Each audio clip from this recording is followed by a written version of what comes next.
And Amy, and we could use a man like Calvin Coolidge again, sort of paraphrasing the All in the Family theme music. Of course, Norman Lear was Herbert Hoover. I go with Silent Cal. Joining us now is Amity Shlaes. She's the board chair of the Calvin Coolidge Presidential Foundation. And Charles Love, our friend Charles Love, executive director of Seeking Educational Excellence. Amity, Charles, thanks for joining us. Appreciate it. Thrilled to be here. Thanks for having me. Good to be here. I want to get to the citizenship challenge that the Calvin Coolidge Presidential Foundation is doing. But before we begin, Amity, I was, and Charles, either one, both, I just mentioned this sort of in passing before our news, that with respect to COVID, it seems like we are all unwittingly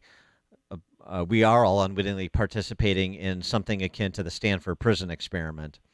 And for those of you who don't know, this is 50 years ago. The experiment randomly assigned a group of young, mostly middle income, stable, white men the role of guard or the role of prisoner. And though there's much controversy surrounding it in terms of medical ethics and so forth, the upshot is when people were given power, just artificially conferred power, and meaning the guards, the abuse of the prisoners began in short order. And I just feel like with respect to the COVID lockdown politicians and so many who are essentially buttressing what they're doing because of fear or ignorance or the combination of the two, that we have a control and experimental group in America right now writ large. Ooh, can I take that one? That's a really funny thing to say. So who are the guards? I would say the healthcare establishment, and it is not relinquishing power easily. Yeah, but I would also say that it's a little bit worse because in that experiment, both the guards and the prisoners were made to stay in that ethos the whole time. So they were kind of living that experience so they feel what it's like. And here, we don't have the people who are in control living anywhere that would force them to kind of consume to the norms of that situation because they're not following any of the things that they want to do. In fact, they're doing the total opposite openly, and no one seems to care. Well, that's right. But I mean, with the prison guards. We're in charge. We can act capriciously. And that's what we have here. We're in charge and we can act capriciously. I mean, in Illinois, we literally have one-man rule. And I mean, man, not one person following the law and the General Assembly going along. I mean, Pritzker is just issuing emergency orders and mandates on and off and back and forth. And that's just how it is, because if you say I'm doing something to save lives, then you can do anything in certain parts of America these days. Well, it's interesting when you play to the heart, save lives, that gives you a bigger license, right? Right. And, if you say save every life, no one will question you. Then they'll sound inhumane, right? But life is about trade-offs. And there's that somehow, we have Emoto logic going on. Well, yeah. I mean, he signed an emergency order, and then we had Lollapalooza the next day. How ridiculous is that, where we had people from all over the country and all over the world come in for a music festival? Well, hey, it didn't turn out to be a super spreader. Right. Or so they say. That's what they're telling us. Yeah. Well, yeah, but they can pick which ones are. Yeah, but the point is, right, Lollapalooza, Vax Pass, or negative COVID tests. Tonight, Soldier Field, Kanye West, no vaccine, no COVID, no negative COVID test required, no mask required, even as he's imposing a statewide indoor mask mandate, kids in school mask mandate. Now you've had high schools in Chicago imposing a vaccine mandate in addition to colleges, in addition to companies. So, it's rules for some and not for others. Yep. All right. Well, I'm sorry. Go ahead, Charles. Go ahead. No, go ahead. Well, I wanted to switch gears and talk about schools a little bit, but in the context of the educational component of schools, not the formatics, if you will. And so with respect to what's happening, you see the fights going on across the country over the attempt to rewrite American history, 1619 Project, critical race theory. I can't say this enough because it's so stunning.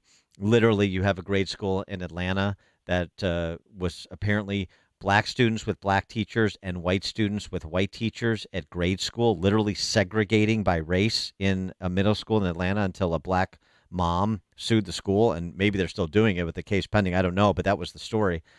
So that's where K through 12 education is now, and I am suspecting that your Calvin Coolidge Foundation Citizenship Challenge is, in part at least, an attempt to provide an antidote to some of this intellectual fraud that's going on. I think Charles should speak to that. Well, I say, in a sense, I've talked to you several times. That's my goal, and I think that this is getting way out of control. And at some point, people need to wake up to it.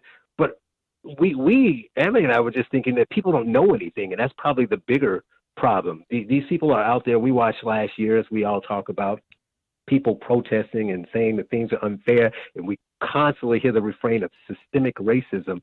But when you ask people what it is, no one can tell. They'll just say, disparate outcomes, or we all know that in 1864, right? But if you ask them, so what do you want to change and how do you want to change it?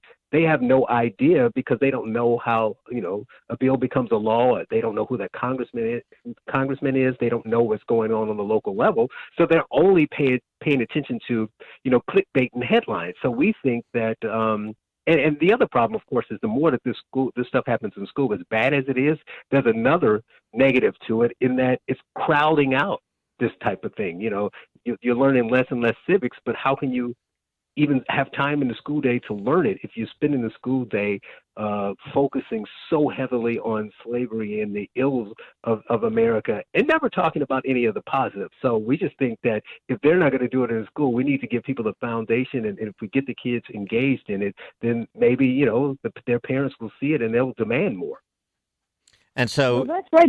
yeah, go on. And yeah, I'll just use this as a jumping off point, Amity. And so you guys have put together, the foundation, a study guide that has 108 questions and answers about the history that Charles Love was just speaking to. Absolutely. Well, every new citizen has to take the naturalization test, and we've let kids in America down by not teaching them the material that every new citizen knows, such as a senator serves 6 years, a congressman serves 2. I always have trouble with that, but there it is. And so this is an fact-based test, like a quiz. It's not Jeopardy format, but it's a fun quiz. And if you prepare the 108 questions right on our website, coolidgefoundation.org, Citizenship, let's see, I won't say the whole URL, but I think you guys will post it. CoolidgeFoundation.org, debate Coolidge Citizenship Challenge.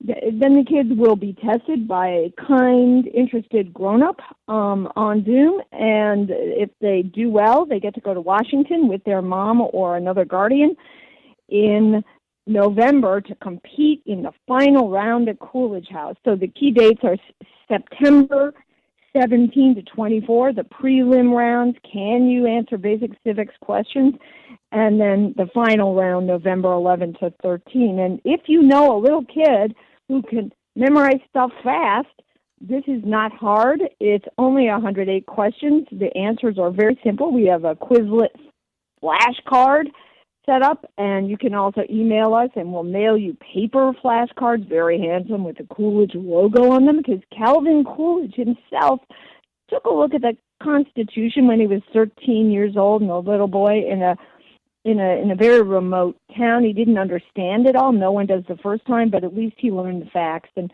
whatever your politics are when you grow up, if you know the facts, you do better as a citizen, and you can improve the country better if you at least know the facts. Right now, what we're getting is young politicians who don't even know the facts. And this is this is for grades like 5th through 10th, or what grades? Well, we're focusing on 7th, 8th, but if you're younger, we'll let you do it, and 9th, 10th, like that. Okay. Once you get to 11th grade, more discouraging, particularly for kids in challenged areas. One of the hosts of this event is Judge Janice Rogers Brown, our Coolidge trustee, a federal judge, one of the first African American federal judges. They're not that many. And she learned the Constitution herself. It shaped her, and she's devoted to this project. So when the kids come to Washington, they're going to meet important people, and that's key too. Know the facts, meet some grown-ups, plan your future. And Charles and I both believe that 7th, 8th, 9th, 10th grade is not too early. That one of the great errors that parents are now discovering is we've kind of overlooked what happens in middle and high school. Middle and high school is where people set their sights and let them be a little higher. Well, the other thing it seems to me that's happened too is and almost going unnoticed by so many, maybe a little bit more noticed in the era of COVID. But we moved away from teaching kids, which is what this contest aims to do, to engaging with kids as education, engaging with them, not teaching them. We engage with them almost like at a peer level identity. And this is where Dan, now you're talking my language. And this is where all the activism comes in. Well, it's very boring to sit there and engage from the kids' point of view, too. A lot of kids have a competitive nature, and they don't want to get therapy in the class and learn something slowly and feel clever. That's gratifying to the teacher. They want to prove they're good and maybe mutiny, right? And school deprives competitive kids of competition in the classroom because guess what? People lose, and sometimes people cry, right, if they lose. Okay, well, that's life. And that's why we made a contest and not a seminar, right, Charles? Right. And you make a good point, Dan. I think the other problem is when you talk about engaging, I see it with my son, and he's young, and I've already, had a couple meetings with the principal. They don't like me. But they do this thing. It was right from the beginning, it was all first names and, hi, I'm Katie. And, so they take away that barrier of adult to child, teacher to student right at the bat. They're all friends. It's like, okay, friends, let's do this. So when they don't want to do it, they're shocked. They're like, well, we asked him to do it. He said he didn't feel like it. I said, because you basically created an environment where they get to say what they want to do. So you're the one who has the knowledge. You're supposed to be teaching them this and guiding them along. And you're just like, oh, we're all in this together. We're all buddies. That's not beneficial to young kids.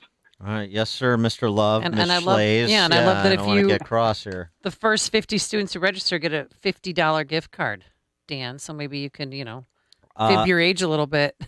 Register. Yeah. Okay. You got somebody that could. One of your sons. The younger one. Eli could qualify Yes, for he this. could. All right. There you go. And then Mom could take a trip to Washington, D.C. if it's still open by November.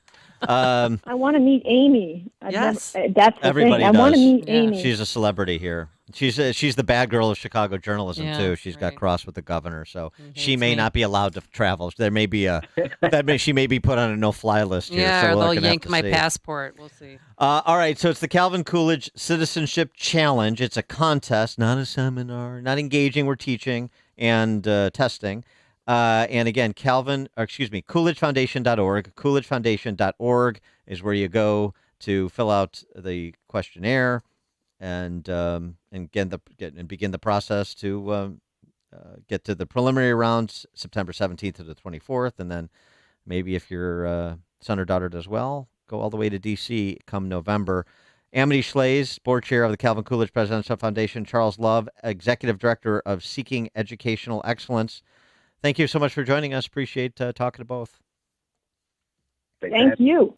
Thank you. And they both joined us on our turnkey.pro answer line. There's only one radio show in Chicago talking about today's biggest stories and telling you what they really mean. That show is this one, Chicago's Morning Answer on AM 560, The Answer. There's a space in your house just below your feet, ready to be transformed. You've been dreaming of the possibilities for your basement, a fun entertainment room with built-in bar, a spa bathroom retreat, or maybe a private professional home office. Lots Custom Carpentry is ready to help you create your perfect space. The Lots experienced designers will personalize every part of your project and include a 3D walkthrough rendering so you can see exactly how everything will turn out. Your project will run on time with every final detail covered. The finished result will make you wonder why you didn't do this sooner. It's time to book your renovation. The expert team